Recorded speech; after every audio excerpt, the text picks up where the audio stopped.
Hell yeah, I could ride my bike with no handlebars. Good evening, everyone. Welcome back once again to Vicious Rants, and of course I'm your host, your YouTube messiah and often imitated, never duplicated superstar Tim Vicious, and we are going to be covering this week's Go Home, or not Go Home I should say, sorry, my brain's a little fucked up. It's 900 degrees here in the Vicious Studios, and you know, don't always think right. It's, or actually, yeah, it is the Go Home. See, like I said, my head's fucked up. It's the Go Home Raw to SummerSlam, as well as with this SmackDown Rewind. Now, this week's Raw was in Corpus Christi, Texas, and now I'll give the overall score. I give it a good 6. Not even a half, just straight out 6. The effort was there. It's just not enough initiative. Now, as for the SmackDown Rewind for last week, honestly, the only big highlights that came out of last week was Heath Slater telling Rhino he had 2 kids and an above ground pool that he had, that, you know, he's got to make payments on. So, and, you know, he's asking Rhino to help him give a win so that way his 4 kids can, you know, be properly taken care of.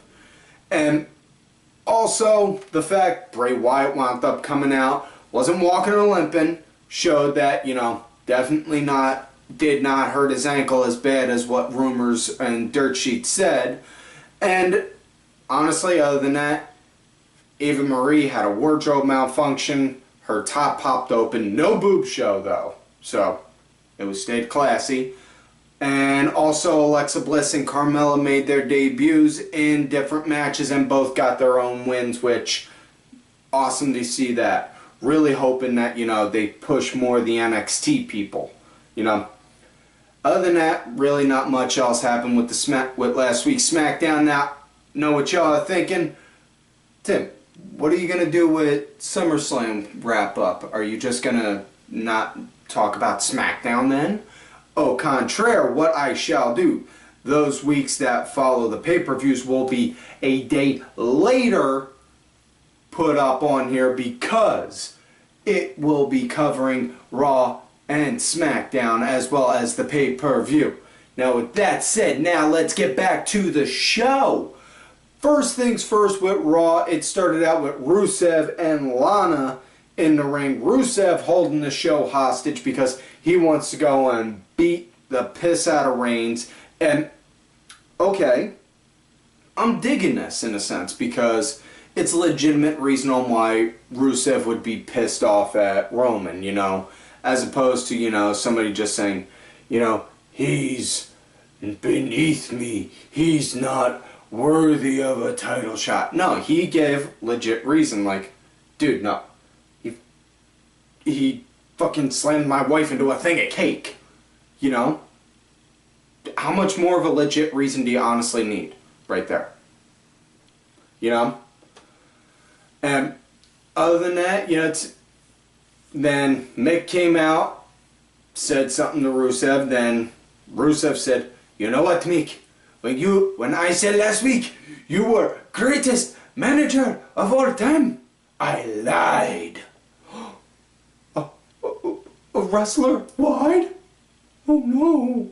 Oh no. What'll happen now? Oh wait, that's right, yeah. Everybody lies. You get used to it. Anyways, after that, Rusev said he wanted Stephanie to come out there, in which case the MILF in charge wound up coming on down, and she came out and said point blank, listen, no. I was expecting her to go and just wham, slap the taste right out of his mouth, and then, you know, see Lana versus Stephanie match lined up at SummerSlam. Don't judge me! I see you judging me with those eyes. But yeah, Stephanie came out, started to go and put Rusev in his place, and then out comes Roman, and then they just say point blank, listen, Roman says, listen, we got a match booked for SummerSlam, but they ain't nothing saying we can't do this now. they get ready to. Next thing you know, Mick's like, whoa, whoa, whoa. You ain't doing it. And then Rusev says, not Mick says no, I'm sorry. Steph says no. And then Mick says, and then Rusev says, he insulted my wife. It's in her honor. I want him to defend, because I'm defending my wife's honor. Mick says, whoa, alright, I can respect that. So you'll have a match with him tonight. It's non-title. So we get that. I'll get to that later tonight. Next up, it is match of the night. It is first match, and it's the match of the night, actually. Sheamus versus Sami Zayn. And Cesaro was on commentary for this match. And Sheamus, he was shown a lot. He's been shown a lot more, like doing a lot more of his power work, playing to his size and his build, which I'm all for, because really, he's a big guy. He should be built like a big guy, you know? Just like Sami, he's billed as, you know, as this high-flying hybrid underdog from the underground, like they like to say. Okay, play it like that then. Do it like that. No harm in that. Have them both play to their strength. You play, it's the old trick, like Paul Heyman would do. Accentuate the positives, downplay the negatives. That's their strengths, you know? And Cesaro, when he was on commentary, absolutely killed it doing it, you know? Had that nice calm tone the whole time, you know? And was even going along saying, hey, look, you know, it's a... He does look... Sheamus? Yeah, he does look stupid like that. In which case, you know, I got no problem with the mohawk. Back in the day, I had one myself. Definitely no problem with the beard. But seriously, dude, you can't have like that long Liberty Spike hawk and that long beard, man. You really, it don't look good on you, you know? I mean, if you had the if you had like a short hawk, like maybe like up to here, that would probably work, but yeah. This was a pretty good match, you know, like I said. Sheamus, he was playing more so to his power set. Sami, he got his fair share of moves in also, but on how the match wound up coming to an end, Cesaro wound up working his way down to the ring, distracted Sheamus, and then when he turned around, Sami hit him with the hell of a kick and got the 1, 2, 3. They show a backstage segment with Mick saying, alright, that's enough out of you both, because Cesaro and Sheamus were getting ready to tear at each other's throats. And Mick said, you, pointing to Cesaro, I questioned you with your shoulder. You proved me wrong. You, pointing to Sheamus, I questioned if you lost your edge. You proved me wrong. So you two are going to settle this at a best-of-7 series starting at SummerSlam. So we're going to get a best-of-7 out of these guys. You know? So, before all y'all Smarky McSmarkertons go and get pissed off saying, oh, we're just going to get the same match. Dude, seriously? Shut up. Next matchup, we got tag team action right here. Dudley Boyz versus New Day. Honestly, really had no interest in this match. Probably the best part in this match was as New Day got to the ring. Yeah, they showed a vignette up on the Titantron with Gallows and Anderson, with Dr. Gallows, Dr. Anderson, Doctor. Okay, that's enough out of you. Sorry. A little screwy. Just a little, okay, that's enough. Yeah, so, and they talk about on how, they're very testy about not finding a result for finding a cure for ring postitis, and they're bouncing every idea off the wall like a ball, and they feel like they're cupping the solution in their hands, and they can just about, they are almost there. They're just at the stroke of genius towards it. Okay, I'm done with these kind of puns now. They were making a lot of ball jokes. And then they said, we have one way to test and see if we found the cure for ring postitis. took one of the eggs that they said were Big E's nuts, tossed it in the microwave, and then we went to the match. As far as the match went, the Dudleys, they were pretty much in control for the whole match. It was a relatively short one at that, in which case Woods was in the entire time until the match came to an end, which he tagged in Kofi, and then Woods went to go do a roll-up on Devon to give some space. Kofi then went from the top, did a crossbody on Devon, and then got up.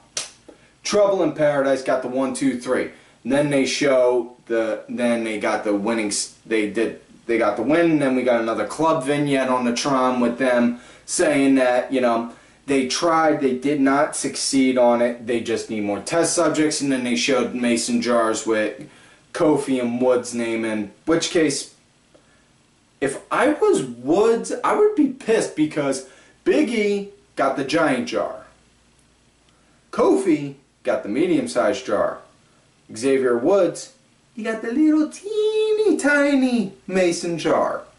In which case, dude, seriously? You trying to say Woods is, But yeah, they got a joke.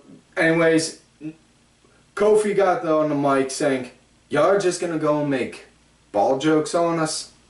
Basically, you know, they cut a promo, but honestly, it fell flat. It's official. This promo showed Big E was really carrying New Day with the promos wise. You know, it's just horrible on that because Woods obviously really can work a mic. He is good on it. Kofi, he showed he can also, but it didn't have that oomph that, you know, Big E gives with it. But, yeah. Anyways, that was it for that. Next up, it was the piss break of the night. Nia Jax versus Indie Girl. I can't remember what the Indie Girl's actual name is, but they gave her the name Rachel Levy. In which case, yeah, oh, okay. You know, it's okay, all well and good there, but really this was pretty much like, this really was the piss break. Now I remember, the indie girl's name, the actual girl's name on the indies is Dahlia Doom. Sorry. Sometimes I gotta look things up. I do research and look around on stuff like that in between. You know, don't judge. Sometimes I don't remember everything right away. You know, that's all. But yeah, this was the piss break of the night. She cut a promo before the match saying that, you know, she felt like she could do like the US team and, you know, score the win, you know, with the odds stacked against her and such, you know, and yeah. Next match, it was Big Cass versus Kevin Owens, and gotta tell you, this, okay, you know, the promo that they cut, the promo that Cass and Enzo cut right before, and they were saying, you know, yeah, we're gonna have a barbecue, we're gonna have some burgers, some dogs, some sausages, and then we're gonna fry up them Canadian bacon. Kevin Owens and John Bon Jericho, you know, that was pretty much the sum of that, you know. And then next thing, you know, and then out comes Owens with Jericho, in which case Jericho is what they're calling themselves now, which I can dig that name, you know. This was a fairly nice match, you know. Jericho, he interfered at partway through the match, you know. It wasn't even like it was an intentional way it was set up. You know, Owens hit Cass fell out of the ring, and then Owens went to go after him, and then the ref stopped Owens, you know, and then Jericho came over. So that it showed like it was, hey, look, okay, like Jericho had that, oh, I have a moment of opportunity, I can help. Now I'm gonna, like that, which worked out, you know. It was a good back and forth kind of pace until the match came to an end, which was a DQ when Jericho wound up hitting Cass, and then they just proceeded to go and do a roll-on. Enzo wound up obviously getting caught in the mix too with them, but Owens and Jericho took them out, and they took out Cass. Jericho hit Cass with the code breaker, and they laid dead in the ring, and yeah. So it's looking like that they're going to wind up get that Enzo and Cass or get the win at SummerSlam, which case, if they do, I could see stretching from there into a Jericho versus Kevin Owens feud going down the line. In which case, you know, that works good because Jericho, he's the kind of guy that can make anyone look good. If you can't do a good match with Chris Jericho, you cannot wrestle. That's all there is to it. You know? Now, next matchup, we got Primo and Epico versus the Primetime Players. Yes, that is right, folks. You do not need to adjust your set. Well, you may need to if you're staring at this ugly mug for too long. But do not adjust your set. It is the Primetime Players. Titus O'Neil, Darren Young, Bob Backlund in the middle, them doing the millions of dollars dance coming out. And the reason on why that happened, they showed on the pre-show, they said that, you know, Titus wound up going up to Darren saying, you know, feel like we got another, feel like we may have something else still going for it. So what do you say? You want to give the team another run? You know, so they did. And as far as what this match goes, Primetime Players, they were in control the entire time.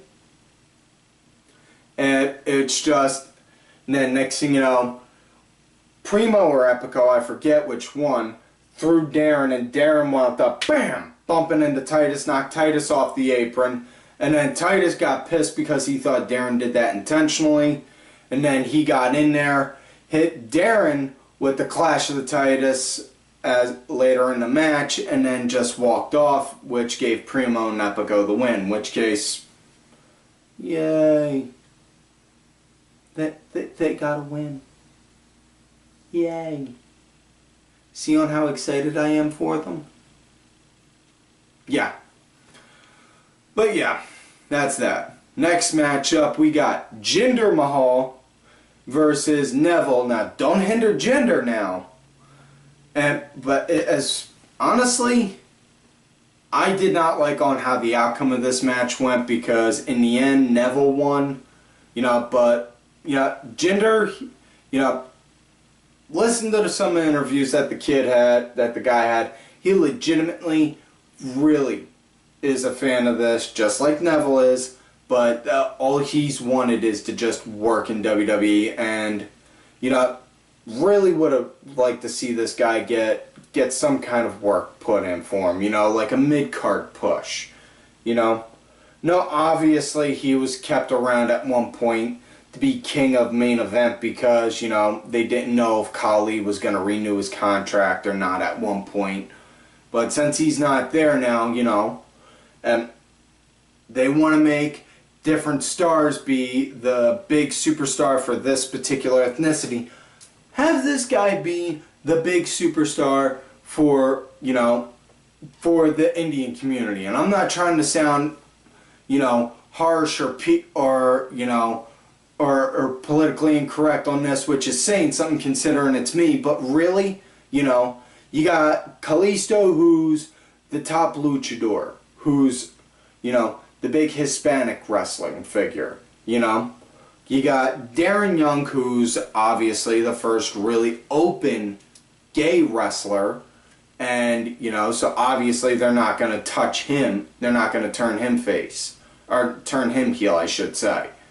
You know, so they got different things going in different ways. So why not have Jinder be one of the top, be one of the, like a solid mid-carder, and have him be, you know, like the big guy for the Arab community. Just saying, it makes sense when you think about it. You know? Especially if you've watched the Cruiserweight Classic with on how hard the Bollywood boys fought. You know, I'm just saying. I'm getting distracted, getting off topic with this. Get that ADD under control, man. Back to the action with this match. Neville, he was moving a hell of a lot faster than he normally does. You know, like he was on, like he smoked some freaking meth or something. But yeah. Neville obviously got the win with the red arrow, and yeah. that's that. Now, next matchup we got Golden Truth versus Gallows and Anderson. Doctor.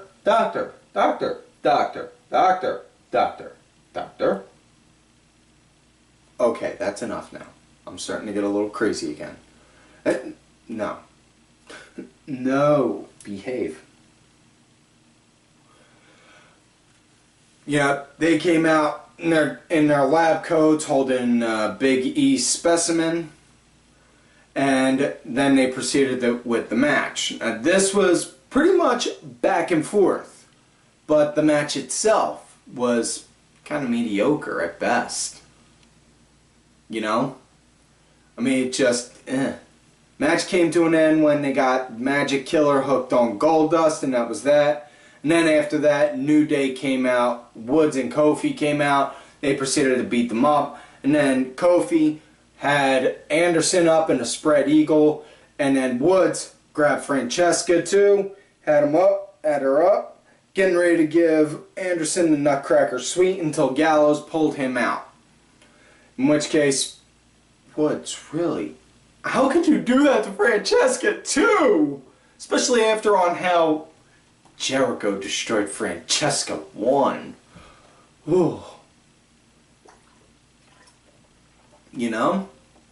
But yeah, next up we got women's action now. We got Alicia Fox, which case about time we got to see Foxy back out there in the ring, versus Charlotte, and Sasha was on commentary for this one.